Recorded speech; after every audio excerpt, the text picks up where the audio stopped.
મિત્રોને રાધે રાધે. આજે આપણે ધોરણ 6 ગણિત વિષયમાં સ્વાધ્યાય 8.4માં દાખલા નંબર 5 વિશે અભ્યાસ કરવાના છે.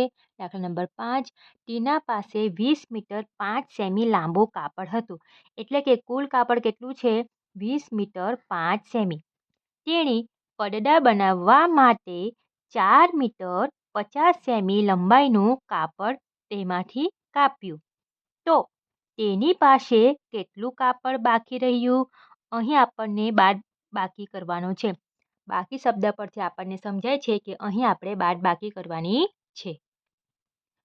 તમે જોઈ શકો છો કે આ જે છે 20 મીટર 5 સેમી, આ જે છે એ કાપડ કુલ કાપડ છે. તેમાંથી પડદા બનાવવા માટે તે 4 મીટર 50 સેમી કાપડનો ઉપયોગ કરી લે છે. તો આપણે આ બે સંખ્યાને બાદબાકી કરીશું તો બાકી જે સંખ્યા વધે એ આપણું બાકી રહેલું કાપડ છે. તો લખીશું આપણે સૌથી પહેલા કે કાપડની કુલ લંબાઈ બરાબર 20 મીટર 5 સેમી. ત્યાર પછી પડદા બનાવવા માટે 4 મીટર 50 સેમી લંબાઈનું કાપડ તેમાંથી કાપ્યું. એટલે આપણે લખીશું કે પડદા બનાવવા માટે કાપેલ કાપડ, બરાબર, કાપ્યું છે કાપડને આપણે લખીશું કાપેલ કાપડ. તો લખીશું કે પડદા બનાવવા માટે કાપેલ અથવા તો કાપેલું કાપડ, બરાબર, કોઈ પણ શબ્દ તમે યુઝ કરી શકો છો.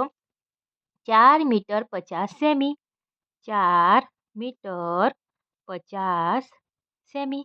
હવે આપણે પ્રશ્નમાં શું પૂછેલું છે? તો તેની પાસે કેટલું કાપડ બાકી રહ્યું? એટલે આપણે લખીશું કે બાકી રહેલું કાપડ, બરાબર. ધેરફોર અથવા તમે તેથી લખી શકો છો આની જગ્યા પર. તેથી બાકી રહેલ કાપડ બરાબર આ જે બે સંખ્યા છે એની બાદબાકી કરીશું. 20 મીટર 5 સેમી ઓછા 4 મીટર 50 સેમી. 50ને કેવી રીતે લખીશું? સૌથી પહેલાં આ શૂન્ય છે તે અહીં લખીશું અને 5 જે છે એ આગળ લખીશું સેમી. અને 4ને તમે 0ની નીચે લખવાનું છે. જો તમે 4ને 2ની નીચે લખશો તો તમારો જવાબ ખોટો આવશે. હંમેશા તમારે એકમથી પછી આગળ જવાનું, એકમ દશક આ પ્રમાણે. જ્યારે તમે 50 લખો છો ત્યારે તમારે સૌથી પહેલાં શૂન્ય લખવાના અને પછી 5 લખવાના, બરાબર. તમે આ રીતના લખશો કે 5 નીચે 50, આ રીતે લખશો તો તમારો જવાબ ખોટા આવશે, બરાબર. બાદબાકી કરીશું તો સેમીનું સેમી. હવે 5માંથી શૂન્ય જશે તો 5 આવશે. હવે જુઓ કે 5ની ઉપર સંખ્યા નથી એટલે આપણે લખીશું અહીં શૂન્ય, બરાબર.